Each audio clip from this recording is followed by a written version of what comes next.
তোমাদের মেয়ে এখন শ্বশুর বাড়িতে, তোমরা এইসব করলে কেমনে কি বলে, মানে আমি টিকবো কিভাবে শ্বশুর বাড়িতে? বাপ মা হিসেবে শুরু করছে। রে ভাই, আজ আমার পোলাপাইন হইলে কাল তারা নানা নানি দেখেন কি শুরু করছে। মানা যায়। এদিক দিয়া রিয়াজকে এত না করার পরেও অটো চালাইয়ে যেতেছে, ওই দিক দিয়া আমার মা বাপ এগুলা শুরু করে দিছে। মানে আমি বুঝতেছি না তারা কি একটা বারো ভাবতেছে না তাদের মেয়েটা যে শ্বশুর বাড়ি আছে। হুম। মানে আমার মাথা দিয়ে এটা ঢুকতেছে না তারা একটু নাচানাচি করতেছে কিভাবে।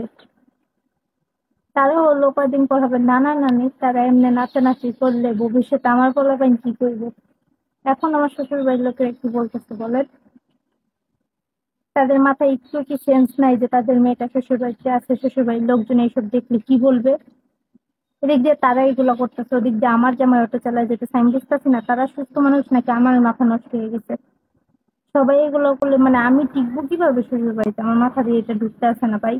আমি যদি চাই যে একটু ভালো হইতে, মনটাকে একটু ভালো করতে, তখন এই যে এইসব ইন্ডিয়া ভাবছি যে বাপের বাড়ি চলে যান, জামাই এইসব শুরু করে দিচ্ছে। ওদিক দিয়ে বাপ মা হিসেবে শুরু করছে। জামাই এখানে অটো চালায় আমার মান সম্মান শেষ করতেছে, ওখানে মা বাপ নাইচা মাইচা আমার মান সম্মান শেষ করতেছে। আমি জাম্মুটা কই বলেন আপনারা? মানে তারা যে এগুলো শুরু করলো, আমি শ্বশুর বাড়িতে মুখ দেখাম কেন আমি এটা বুঝতেছি না। আমার জামাই অটো চালানো থামতেছে না, আমার মা বাপের নাচানাচি থামাইতেছে না। শেষমেশ তো আমার মনে হইতেছে আমার কোনো জায়গায় মুখ দেখানোর জন্য আর মুখটাই থাকবো না।